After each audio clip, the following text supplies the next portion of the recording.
nabi palsu buta huruf yang memimpin bangsa yang buta. Buta akan kebenaran, buta akan firman Tuhan. Dinubuatkan di dalam kitab suci, di dalam Alkitab. Nah, mari kita bahas dari kitab Nabi Yesaya pasal ke-29 yang penuh dengan nubuatan. Disclaimer terlebih dahulu, kita membahas iman Kristen dan Alkitab. Tidak ada ngomongin di luar itu, tidak ada ngomongin agama lain, tidak ada ngomongin kitab suci agama lain.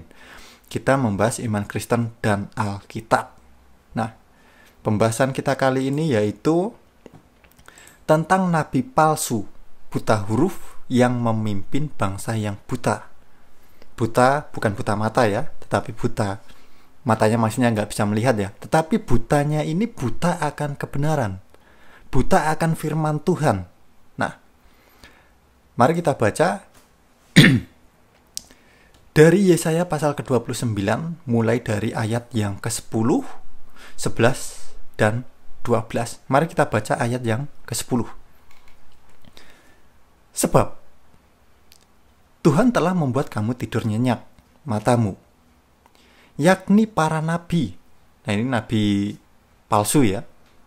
Telah dipejamkannya, dan mukamu, yaitu para pelihat, telah ditudunginya. Ayat ke-11. Maka bagimu penglihatan dari semuanya itu seperti isi sebuah kitab yang termeterai. Nah, ini sudah sering saya bahas ya. Kitab yang termeterai ini kitab apa? Kitab yang isinya firman Tuhan, yaitu Alkitab. Mulai dari perjanjian lama sampai dengan perjanjian baru. Jadi firman Tuhan yang ada di dalamnya, di dalam kitab ini, dimeterai. Jadi nggak sembarangan orang bisa mengerti, bisa memahami, bisa membaca, kemudian mengartikan sesuka hati. Nggak bisa. Karena kitab itu dimeterai. Jadi hanya orang-orang yang disertai oleh Roh Kudus, hatinya, pikirannya dibersihkan, dimurnikan, baru bisa mengerti apa yang ada di dalam kitab itu, firman yang ada di dalamnya itu.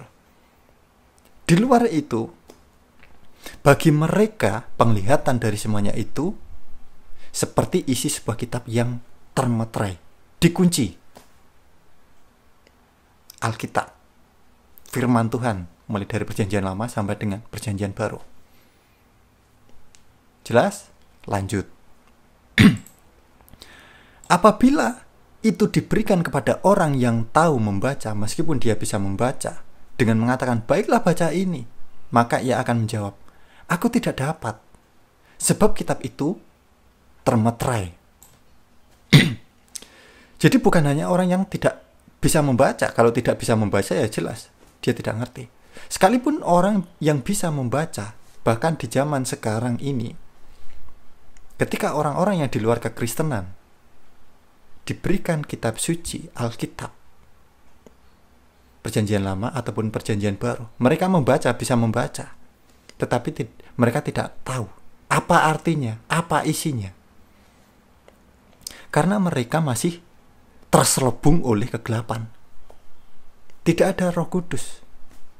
Yang ada roh setan, roh-roh jahat, sehingga mereka tidak mengerti. Aku tidak dapat, sebab kitab itu termeterai, dikunci. Wah, ini benar-benar sangat-sangat luar biasa sekali. Firman Tuhan ini benar-benar sangat luar biasa sekali. Saya itu kalau membahas firman Tuhan yang ada di dalam Alkitab itu nggak henti-hentinya, benar-benar kagum gitu loh. Benar-benar dahsyat sekali.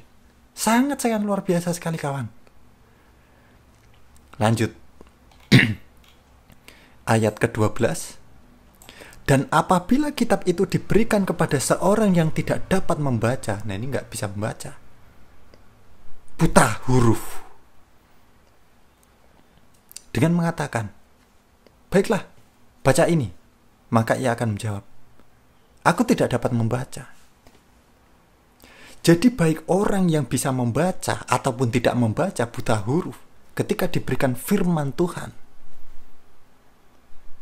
kitab suci, Alkitab, Perjanjian Lama, Perjanjian Baru. Meskipun bisa membaca ataupun tidak membaca, buta huruf, mereka semuanya tidak akan mengerti, tidak akan paham. Karena kitab suci ini, firman ini dimeterai, dikunci. Jadi nggak sembarangan orang bisa mengerti sebelum dia dibersihkan, dimurnikan, kalau tidak disertai oleh roh kebenaran, Roh Kudus. Nah, selain itu, mari kita baca di dalam Ulangan pasal ke-18 ayat ke-20. Tetapi seorang nabi palsu ya, yang terlalu berani untuk mengucapkan demi namaku perkataan yang tidak kuperintahkan untuk dikatakan olehnya. Jadi kalau ada seorang yang ngaku-ngaku nabi, kemudian memberitakan ajaran yang padahal itu tidak diperintahkan oleh Tuhan yang benar, dia mengarang ajarannya sendiri yang menyesatkan banyak orang, atau yang berkata demi nama ilah lain, atau malah dia ini mengucapkan berkata-kata demi nama sesembahan yang lain, bukan Tuhan yang benar, tetapi sesembahan yang lain, yaitu para berhala, ilah lain ini. Maka nabi itu harus mati. Entah matinya kenapa, kecelakaan, mati diracun, dan lain sebagainya. Yang namanya nubuatan firman Tuhan pasti terjadi. Kita membahas iman Kristen dan Alkitab, tidak ada ngomong di luar itu. Galatia pasal ke-1 ayat ke-8. Apa kata para rasul? Sangat jelas. Tetapi sekalipun kami, yaitu para rasul, atau seorang malaikat dari surga, bahkan seorang malaikat pun dari surga, yang memberitakan kepada kamu suatu Injil yang berbeda dengan Injil yang telah kami beritakan kepadamu, yaitu Injil yang diberitakan para rasul, diberitakan gereja-gereja sampai sekarang ini yang berbeda ajarannya, maka apa? Terkutuklah dia.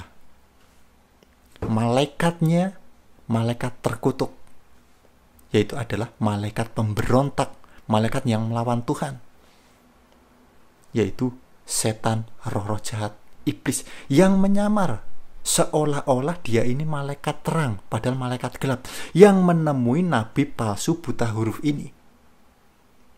Jelas ya?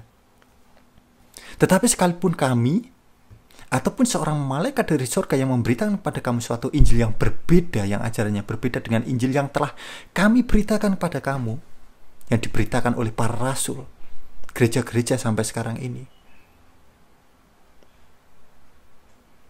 terkutuklah dia. Jadi kalau ajarannya berbeda, sangat jelas, mereka ini terkutuk. Malaikatnya terkutuk, sesembahannya pasti sesembahan palsu, dan nabinya nabi palsu yang terkutuk.